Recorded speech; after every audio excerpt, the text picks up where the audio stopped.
Musta? May bagong anime na naman tayo ngayon. Like and subscribe ka na rin para may inaabangan ka hindi puro si Crush.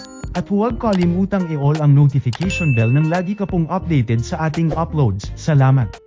Malalaman mo lamang ang kahalagahan ng mga bagay-bagay kapag nawala na ito sa iyo. Pagmumuni-muni na nga ng ating bida na nawala lahat ng minamahal dahil sa isang aksidente, na nagsanhi na nga ng takot dito na maging malapit pa sa iba, lalo na sa kababata niya na pinanggako sa kanyang kailanman hindi siya iiwan. Maging sa pagbalik eskwela nito ay makikita pa rin ang takot ni Asano na makisama sa iba, na todo nagrereklamo na nga't halos isang buwan na raw silang magkakaklase pero sa paulit-ulit nilang pangungulit ay tinalo pa nga raw ni Asano ang mga babae sa pagtanggi sa kanila na makipag-jamang ito. Pre, tama na yan, tignan mo ba mubula na bibig ni Lods, at least na kaya niya nang sumagot sa atin ngayon, ika na nga ng isa sa mga ito. Naku, dinedma mo na naman sila, banat na nga sa kanya ni Metsumi na may dala na nga sa kanyang pagkain since lunch break na. At mukhang di nga raw nakakakain ng maayos itong binata dahil sa mga sideline nito. Paborito nga raw niya ito ngunit siguraduhin daw ni Asano na kainin ng carrots kundi malilintikan ito sa kanya. Oo na nga lang ang binata habang inggit naman ang nadama ng ibang nakakita, at panong ang idol daw ng kanilang school ay grabe makaasikaso sa bida natin. Hay nako Asano, hanggang kailan ka ba magiging loner? Pag-aalala na nga ni Metsumi sa ating bida at kung ganito na raw ba ito habang buhay.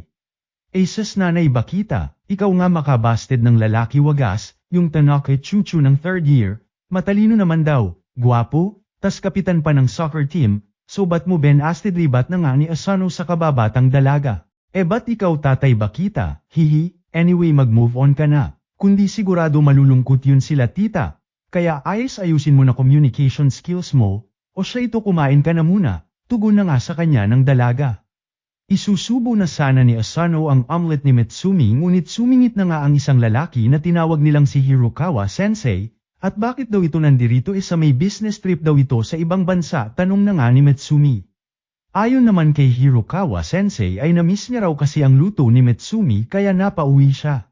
Dami pang ang dada nito hanggang sasabihan na nga si Asano na sa uwian daw ay daanan siya muna nito sa office niya. Hala ko, oo ikaw, pero wala naman ako ginawang masama di ba? Pagtataka na nga ni Asano, hanggang sa umalis na kalaunan ang weirdong teacher. Bye Asano, ika na nga sa kanya ng 3 manliligaw niya habang ang bida naman natin ay umuwi na rin ang nagmumuni-muni na naman ng kanyang nakaraan na dahilan daw kung bakit hirap siyang makipagkapwa-tao sa iba. Ngunit bago yun ay dumaan nga muna sa office ni Hirokawa Sensei. Sa wakas dumating ka na rin, kanina pa kita hinihintay, ika na nga sa kanya ng teacher, na sa lawak ng opisina ay nasa tabi niya talaga umupo sa shy type pa naman bida natin.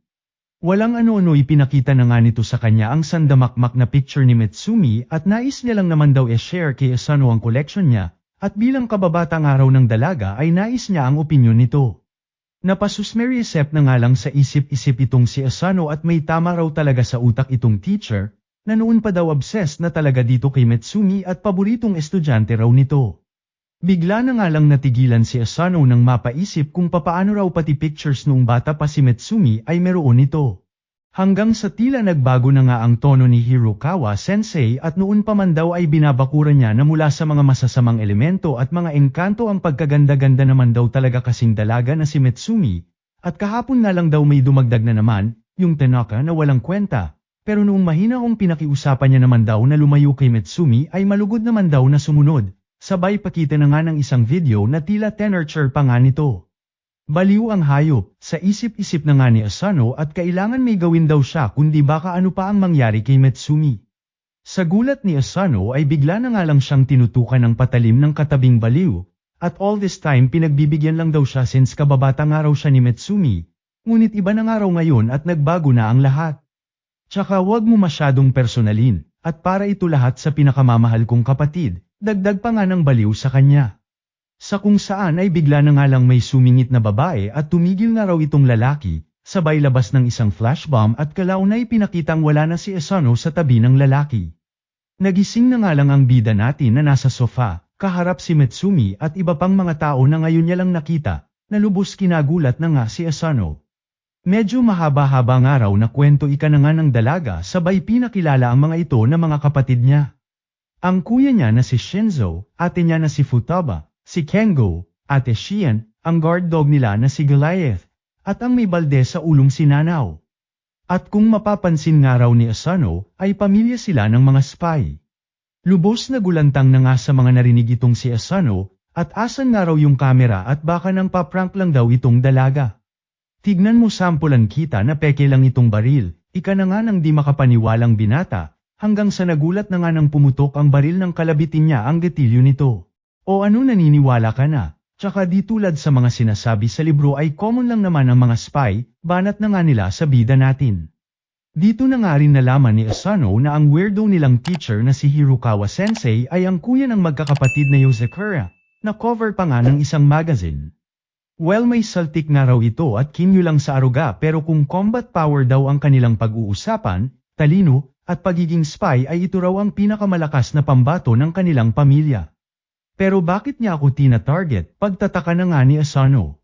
Ayon naman sa magkakapatid ay nakakuha nga raw sila ng tip na may gusto raw pumatay dito kay Metsumi, sabay pa flashback sa nakaraan kung saan muntik na raw mamatay itong si Metsumi dahil sa kuya nila. At dahil nga dito ay lubos na guilty itong kuya nila to the point na obsessed na nga itong protektahan si Metsumi, na pati pangalan at trabaho nito ay pinalitan mabantayan lamang si Metsumi.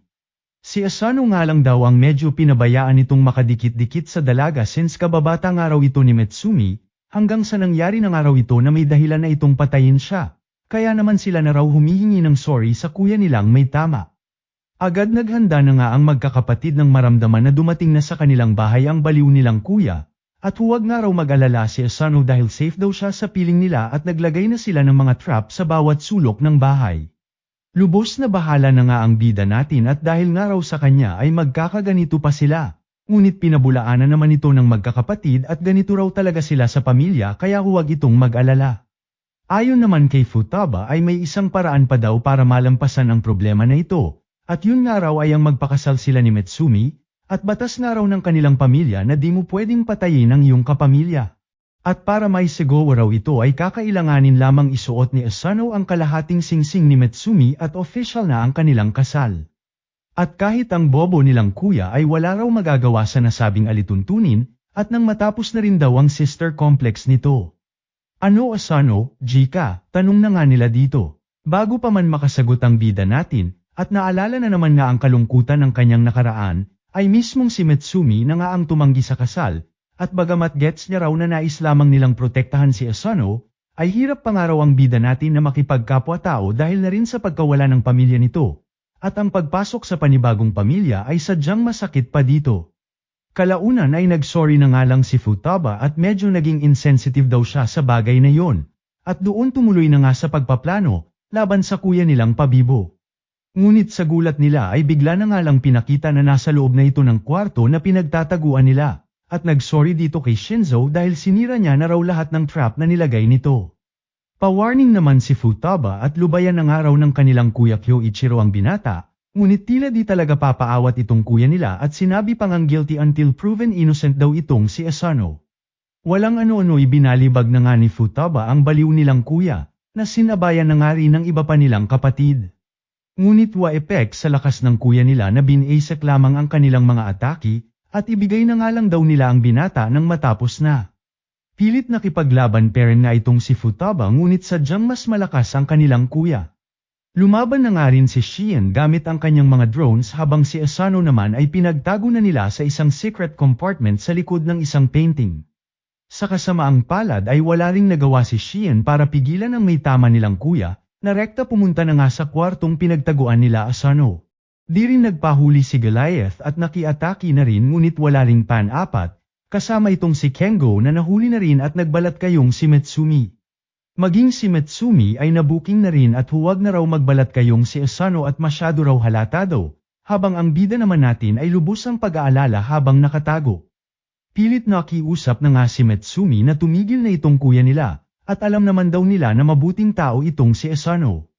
Oo naman si Kyoichiro at di na nga raw aanuhin si Asano, ngunit kapalit ay di na raw lalabas pa ng bahay itong si Metsumi, at delikado nga raw sa labas, bawal na nga rin daw itong mag-cellphone at mag-internet, at sisiguraduhin niya raw na tatanggalin lahat ng magbibigay panganib sa minamahal niyang kapatid, mapaeskwelahan, kaibigan, kalandian, lahat ng yan para raw sa kanyang kaligtasan. Kalimutan na nga raw nito ang binata, at mamuhay na lamang sila ng mapayapa. Walang ano-ano'y di na nga kinaya ni Asano na manood na lamang sa kadramahan ng baliw na kuya ni Metsumi, at buong tapang na hinarap ang lalaki sabay iminungkahi kay Metsumi na gawin na nila ang suggestion ng ate Futaba niya nang makaligtas at tigilan na sila ng kuya niya. Di na nga nagdalawang isip pa ang dalaga at ibinato kay Asano ang kalahati ng singsing niya. Ngunit sa kasamaang palad ay nagawang pigilan ng kuya niya gamit ang wire-wire nitong sandata. Aba at di rin nagpatinag ang bida natin na di ininda kahit masugitan at kinuha na nga ang singsing ni Metsumi, at lubos nagpapasalamat sa dalaga sa lahat ng pagpoprotekta nito sa kanya kahit mangtanga siya.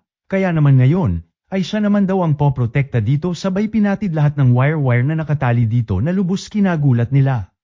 Pangako poprotektahan ko si Metsumi, kaya nice to meet you sa'yo bayaw. Wala nang ang nagawa pa si Kyoichiro at naisuot na ni Asano ang singsing, habang happy-happy naman sila Futaba na nasasaksihan ang kitamise ng bagong mag-asawa. Pahappy-happy na rin po ng like at subscribe ko mga lods, damay nyo na rin po TikTok at Facebook ko andyan link sa profile ko, hihi. At syempre bilang ganti sa mga solid supporters ng Recap Candy ay may chance ka pa manalo ng 1K, twice a month po ito. Comment, like, share, at syempre pinaka-importante subscribe ka lang po. Mas malaki chance ng active po sa comment section, hihi, salamat.